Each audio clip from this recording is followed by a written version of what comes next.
नमस्कार, मैं विद्या शंकर तिवारी हूँ इंडिया न्यूज़ के डिजिटल चैनल इन खबर के लिए। प्रियंका में इंदिरा दिखती हैं, सचमुच दिखती हैं। बोल चाल, हाव भाव, स्टाइल, कार्यकर्ताओं से संपर्क। और यदि दिखती हैं तो फिर एसपी बीएसपी गठबंधन का क्या होगा? क्या एसपी बीएसपी गठबंधन वक्त की नज़ाकत को भांप करके कांग्रेस से बातचीत करेगी? इसी पे मैं बात करूंगा आपसे। प्रियंका गांधी लखनऊ में जब रोड शो के लिए उतरी तो जन सैलाब, कार्यकर्ताओं में गजब का उत्साह।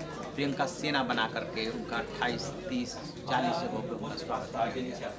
अब सवाल ये उठता है कि ये जो भीड़ उमड़ी, जिस तरह से उनका इस्तकबाल किया गया, उनके साथ ज्योतिरादित्य सिंधिया और राहुल गांधी और बहुत सारे कांग्रेस के नेता थे, उसके बाद ये सवाल उभरना लाजमी है कि क्या जो पिछले महीने 12 तारीख को एसपी बीएसपी गठबंधन का ऐलान हुआ था, उन्होंने जो है 2 सीटें छोड़ करके बाकी सीटें 38-38 जो आपस में बांट ली थी, क्या कांग्रेस भी अब गठबंधन में शामिल हो सकती है क्या? क्योंकि आपको याद होगा इस गठबंधन के बाद कांग्रेस अध्यक्ष राहुल गांधी ने कहा था कि उन्हें एसपी बीएसपी से कोई दिक्कत नहीं, वो दोनों दलों का सम्मान करते हैं, मायावती का बहुत सम्मान करते हैं और ठीक है, कोई बात नहीं है, कांग्रेस अकेले चुनाव लड़ेगी।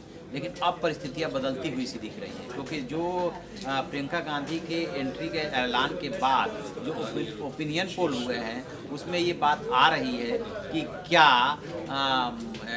प्रियंका के आने से एसपी बीएसपी गठबंधन में फर्क पड़ेगा। तो ये बात आ रही है कि उनके आने से बेशक कांग्रेस के सीटों में बहुत ज़्यादा इजाफा ना हो, लेकिन कांग्रेस का एक तो वोट परसेंटेज बढ़ने जा रहा है और दूसरा बीजेपी से ज़्यादा एसपी बीएसपी को नुकसान पहुँचाने जा रही है। ये खबर मिलने के बाद या इस तरह के इनपुट्स मिलने के बाद एसपी बीएसपी में हलचल तेज हो गई है और बात ये हो रही है कि कांग्रेस को गठबंधन में शामिल किया जा सकता है। यहाँ तक बातें आ रही है कि एसपी बीएसपी 32 सीटों पे चुनाव लड़ करके अपनी जो है 6 सीटें घटा करके और वो जो है कांग्रेस को ऑफर कर सकती है 12 से 14 सीटें। ये बात है, जबकि कांग्रेस जो है चाहती है कम से कम 25 से 30 सीटें वो यूपी में लड़े और जो तीनों में बंटवारा हो वो कम से कम 1/3 का हो। मैं बता दूं कि बिहार में भी कुछ इसी तरह से कांग्रेस की दिक्कत हो रही थी, क्योंकि तेजस्वी यादव 6-7 सीट से ज़्यादा कांग्रेस को नहीं देना चाहते थे। लेकिन उसके बाद जो है आरजेडी में और महागठबंधन में ये बात होने लगी कि क्या कांग्रेस को 12 सीटें दी जा सकती है, क्योंकि कांग्रेस उससे कम पे मानने को तैयार नहीं है। पहले जो है 7-8 सीट बताई जा रही थी।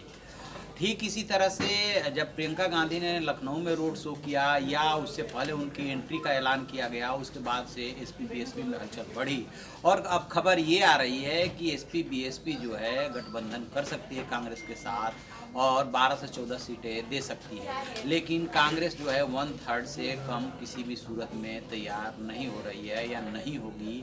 हालांकि अभी शुरुआती दौर की बातचीत है, देखते हैं आगे क्या शक्ल लेता है ये पूरा गठबंधन की राजनीति और आगे चल करके जो भी इसमें अपडेट होगा वो हम आपको बताएंगे। देखते रहिए आप हमारा डिजिटल चैनल इन खबर, उसे लाइक कीजिए, शेयर कीजिए और कमेंट बॉक्स में जा करके अपना कमेंट जरूर दें। Thank you.